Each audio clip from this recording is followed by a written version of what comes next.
आणि आता बातम्या पाहूयात सविस्तर। रिझर्व्ह बँक ऑफ इंडियानं 19 मे 2023 रोजी चलनातून 2000 रुपयांच्या नोटा बाद करणार असल्याची घोषणा केली। यानंतर नागरिकांच्याकडे असलेल्या 2000च्या नोटा बँकेत किंवा जवळच्या पोस्ट ऑफिसमध्ये जमा करण्यासाठी 4 महिन्यांची मुदत देण्यात आली होती। त्याची अंतिम मुदत आज संपत असताना रिझर्व्ह बँक ऑफ इंडियाने एक मोठी अपडेट दिली आहे।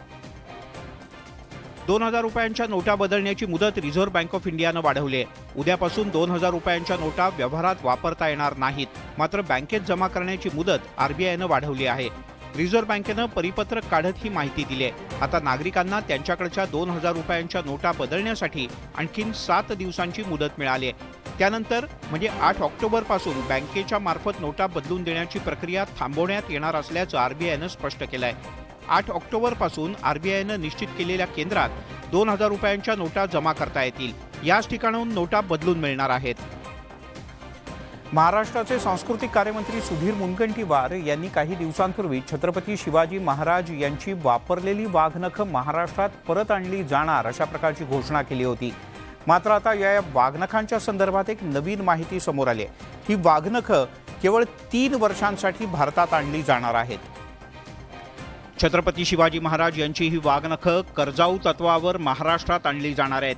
म्हणजेच महाराष्ट्र सरकारला छत्रपती शिवाजी महाराज यांनी अफजलखानाचा कोथळा बाहेर काढण्यासाठी वापरलेली ही वाघनखं 3 वर्ष राज्यात ठेवण्यासाठी मोठी रक्कम मोजावी लागणार आहे।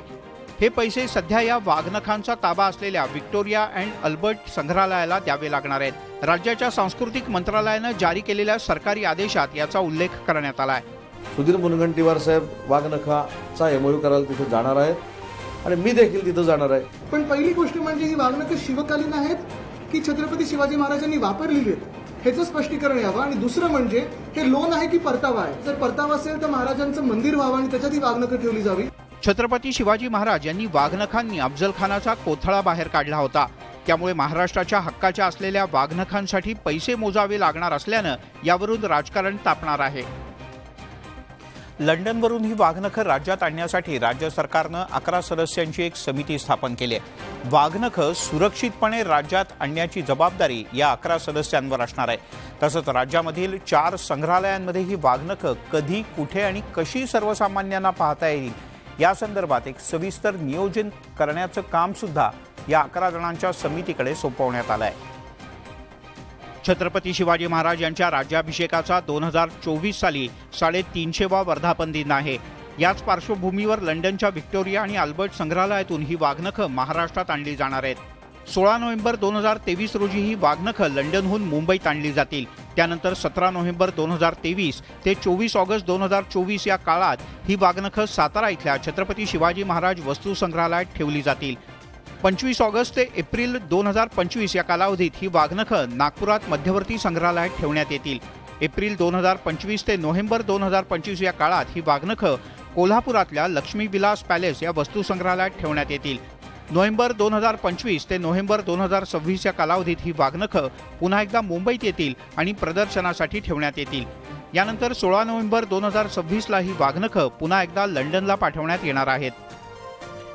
सत्ताधारी आणि विरोधकांच्या मध्ये दौऱ्यांच्या मुद्द्यावरून वार पलटवार सुरू झाले आहेत। शिवसेना ठाकरे गटाचे आमदार आदित्य ठाकरे यांनी पुन्हा एकदा मुख्यमंत्री एकनाथ शिंदे यांच्या सरकारवर तुफानी हल्ला चढवलाय। मुख्यमंत्री आणि मंत्र्यांच्या परदेश दौऱ्यावरून आदित्य ठाकरे यांनी सरकारवर हल्लाबोल केलाय। मुख्यमंत्री आणि मंत्री जनतेच्या पैशांवर परदेश दौरा करत आहेत, मात्र तिथे जाऊन ते नेमकं करतात काय, कोण भेटणार, कुठल्या कंपन्यांना भेटणार हे माहिती नाही। त्यामुळे हे दौरे म्हणजे सुट्ट्या समजायला लागले आहेत का असा प्रश्न करण्यात आलाय। आदित्य ठाकरे यांनी हा प्रश्न उपस्थित केलाय। जनतेच्या पैशावर फॉरेन ट्रिप करायला लागलेले आहेत। ह्या ट्रिपमधून, या दौऱ्यांमधून, आणि ट्रिप मी मुद्दामून बोलतो कारण सुट्टी समजायला लागलेले आहेत, कुठेही काम होत नाहीये। तसंच आपण केलेल्या टीकेनंतर मुख्यमंत्री आणि मंत्र्यांनी आपले 2 परदेश दौरे रद्द केल्याचंही आदित्य यांनी नमूद केलं। दौरा हा रद्द केलेला आहे, माझ्या ट्विटनी असेल किंवा जनतेच्या प्रेशरनी असेल, आपल्या माध्यमातून असेल, पण ये डर अच्छा आहे। थोडं धीर धरला पाहिजे, दौरा झाला पाहिजे, मग त्यांनी MIDCला विचारलं पाहिजे कोणाचा खर्च कोणी केला। महाराष्ट्रातलं सरकार घटनाबाह्य असल्याचा पुनरुच्चार आदित्य ठाकरे यांनी केला। 6000 कोटी रुपयांचा रस्ते घोटाळा आणि स्ट्रीट फर्निचर घोटाळा या प्रकरणी लोकायुक्तांच्याकडे दाद मागणार असल्याचं सुद्धा आदित्य ठाकरे यांनी नमूद केलं। राज्यामध्ये मराठा आणि ओबीसी आरक्षणाच्या मुद्द्यावरून आंदोलनं पेटली आहेत। दोन्ही बाजूच्या समाज बांधवांमधील भूमिका थेट आणि स्पष्ट आहे। आता तर मराठा आणि ओबीसी आरक्षणाच्या मुद्द्यावरून महाविकास आघाडीतच संघर्ष पेटला आहे। एकीकडे आरक्षणाचा मुद्दा तापलेला असतानाच विधानसभेतले विरोधी पक्षनेते विजय वडेट्टीवार यांनी अंबादास दानवे यांच्यावर गंभीर आरोप केलाय। पैसे देऊन मराठवाड्यात ओबीसी प्रमाणपत्र बनवून दिलं जातं, तसंच अंबादास दानवे यांनी देखील ओबीसी प्रमाणपत्र बनवून घेतल्याचा दावा वडेट्टीवार यांनी केला। या आरोपांना दानवे यांनी उत्तर दिलंय।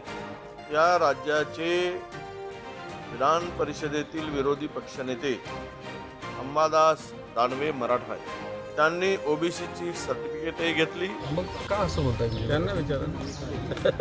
माझ्याकडे कोणतं प्रमाणपत्र नाही, प्रमाणपत्र नसणं झालेला प्रश्न। आरक्षणाचा मुद्दा हा सध्या राज्यातला सगळ्यात मोठा आणि अतिशय जटिल प्रश्न बनलाय। त्यावर तोडगा काढण्यासाठी सरकारचे प्रयत्न सुरू आहेत।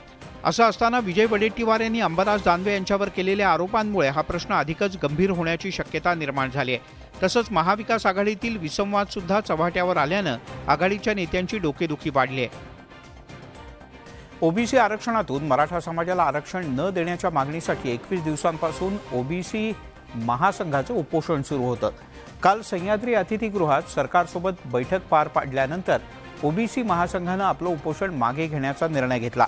उपमुख्यमंत्री देवेंद्र फडणवीस आणि मंत्री सुधीर मुनगंटीवार यांनी आंदोलकांची भेट घेतली आणि हे आंदोलन आता मागे घेण्यात आलंय। या भेटीनंतर चंद्रपुरातील ओबीसी आंदोलक रवींद्र टोंगे, परमानंद जोगी आणि विजय बलकी यांनी उपोषण मागे घेतलं। उपमुख्यमंत्री देवेंद्र फडणवीस यांच्याकडून लिंबू पाणी घेऊन टोंगे आणि अन्य दोघांनी उपोषण सोडलं। मराठ्यांना कुणबी प्रमाणपत्र दिलं जाणार नाही आणि मराठ्यांना ओबीसी अंतर्गत कोणतंही आरक्षण दिलं जाणार नसल्याची ग्वाही उपमुख्यमंत्र्यांनी यावेळी पुन्हा एकदा आंदोलकांना दिली। ओबीसी समाजाच्या उत्थानाकरता, विकासाकरता विविध योजना देखील प्रभावीपणे राबवण्याच्या संदर्भात, काही जीआर बदलण्याच्या संदर्भात ज्या काही मागण्या होत्या त्यावर आम्ही सकारात्मक आहोत। महाराष्ट्रामध्ये सुरू असलेलं राष्ट्रीय ओबीसी महासंघाचं हे आंदोलन मागे घेत आहोत। मी पहिल्यांदाच म्हणालो, हा बैठकीचा फार्स आहे। तोंडी आश्वासनावर तोंडाला पानं पुसण्याचं काम कालच्या बैठकीत झालं। शुक्रवारी सह्याद्रीवर झालेल्या बैठकीत ज्यांना बोलवण्यात आलं नाही असं कोणाला वाटत असेल तर त्यांच्यासोबत सुद्धा राज्य सरकार चर्चा करण्यासाठी तयार असल्याचं उपमुख्यमंत्र्यांनी नमूद केलं। मराठा समाजाला सरसकट कुणबी प्रमाणपत्र द्यावं या मागणीसाठी मनोज जरांगे यांनी उपोषणाचं अस्त्र पुकारलं होतं। सरकारनं आश्वासन दिल्यानंतर मनोज जरांगे यांनी आपलं उपोषण मागे घेतलं, पण आता मनोज जरांगे हे राज्याचा दौरा करतायत। मनोज जरांगे यांचा 12 ऑक्टोबरपर्यंत राज्यव्यापी दौरा असेल। अंतरवाली सराटी या गावातून दौऱ्याची सुरुवात झाली असून मराठवाडा, पश्चिम महाराष्ट्र आणि उत्तर महाराष्ट्रातल्या काही भागात मनोज जरांगे जाणार आहेत। मराठा समाजाशी संवाद आणि आरक्षण लढ्याची परिस्थिती समजून घेण्यासाठी हा दौरा असल्याचं मनोज जरांगे पाटील यांनी स्पष्ट केलंय। मराठ्यांना 40 दिवसात आरक्षण द्यावंच लागेल असंही त्यांनी पुन्हा एकदा सांगितलं। हा शेतकरी महाराष्ट्रातल्या सरसकट मराठ्यांना कुणबी जात प्रमाणपत्र दिल्याशिवाय सरकारला पर्याय नाही। जरांगे आपल्या मागण्यांवर ठाम आहेत, तर ओबीसी समाजानं सुद्धा आक्रमक भूमिका घेतली आहे। त्यामुळे आरक्षणाच्या मागणीवरून सरकारची कसोटी लागणार आहे। शुक्रवारी मुंबईमध्ये सह्याद्री अतिथीगृहात ओबीसी आरक्षणाच्या संदर्भात महत्त्वाची बैठक झाली। या बैठकीमध्ये ओबीसी समाजाच्या विविध मागण्यांच्या संदर्भात सविस्तर चर्चा करण्यात आली। मात्र याच बैठकीमध्ये उपमुख्यमंत्री अजित पवार आणि मंत्री छगन भुजबळ यांच्यामध्ये काही मतभेद असल्याचं वृत्त समोर आलं, पण पुढे काय झालं पहा। ओबीसी आरक्षणानुसार शासकीय नोकरीतली आकडेवारी सादर करण्यात आली। मंत्री छगन भुजबळ यांनी ही आकडेवारी सादर केली, तर उपमुख्यमंत्री अजित पवार यांनी भुजबळ यांचे हे सगळे मुद्दे याच बैठकीत खोडून काढले। मात्र अजित पवार यांच्यासोबत कुठलेही मतभेद नसल्याचं मंत्री छगन भुजबळ यांनी स्पष्ट केलं। एका घरात मतभेद असतात, त्यावर चर्चा होत असते, मात्र कुठेही अंतर्गत वाद नसल्याचंही भुजबळ यांनी सांगितलं। आपण एकमेकांना जे आहे सहकार्य म्हणजे बोलतो किंवा मोठ्या आवाजात बोलतो किंवा आपला मुद्दा जो आहे ठामपणे मांडतो, त्याचा फार मोठा पराचा कावळा काल करण्यात आला। काही आमच्यामध्ये मतभेद वगैरे नाही। अजित पवार आणि छगन भुजबळ हे दोन्ही नेते राष्ट्रवादीचे प्रमुख नेते आहेत। त्यामुळे कालच्या बैठकीत झालेल्या वादानं विविध चर्चा सुरू झाल्या होत्या, मात्र कुठलाही वाद नसल्याचं सांगत भुजबळ यांनी या सगळ्यावर पडदा टाकण्याचा प्रयत्न केलाय। अजित पवार आपल्या समर्थक आमदारांच्या सोबत 2 जुलैला सत्तेत सहभागी झाले।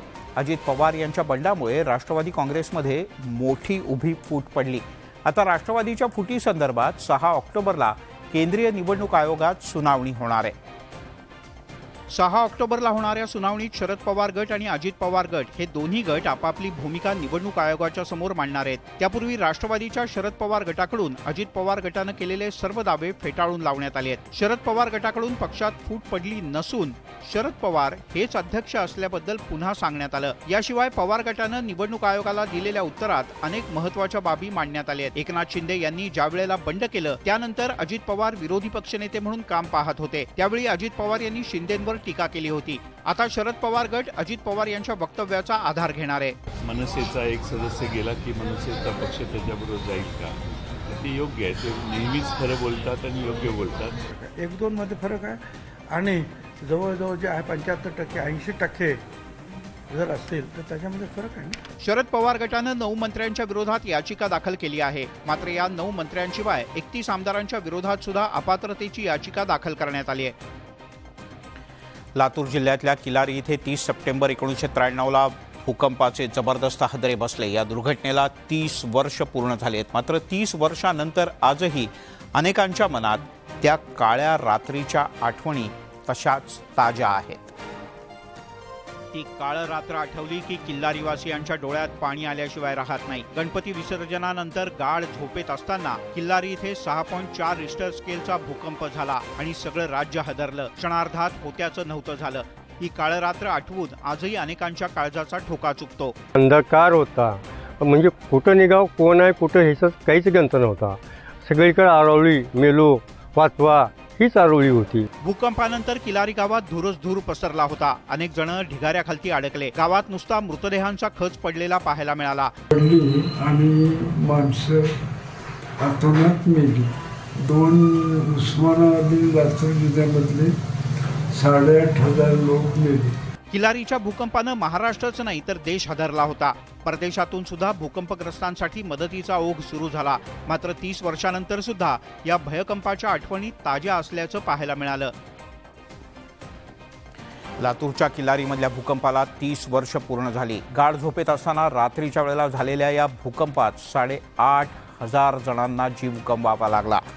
महाप्रलयंकारी भूकंपानं शरद पवार भल्या सकाळीच किलारी गावात पोहोचले होते। दगडमातीच्या ढिगाऱ्याखाली अडकलेले महिला, पुरुष आणि बालकांचे मृतदेह पाहून शरद पवार सुद्धा हेलावून गेले होते। मात्र त्यावेळी शरद पवार यांनी पुढच्या 3 तासात सर्व वरिष्ठ अधिकारी आणि डॉक्टरांना बोलावलं। पुनर्वसन प्रक्रिया सुरू केली। जवळपास 15 दिवस शरद पवार किल्लारीतच होते। टप्प्याटप्प्यानं किल्लारीचं पुनर्वसन करण्यात आलं। याची कृतज्ञता व्यक्त करण्यासाठी किल्लारीच्या ग्रामस्थांनी शरद पवार यांचा सत्कार केला। यावेळी पवार यांनी भूकंपात मृत्युमुखी पडलेल्या ग्रामस्थांना श्रद्धांजली वाहिली।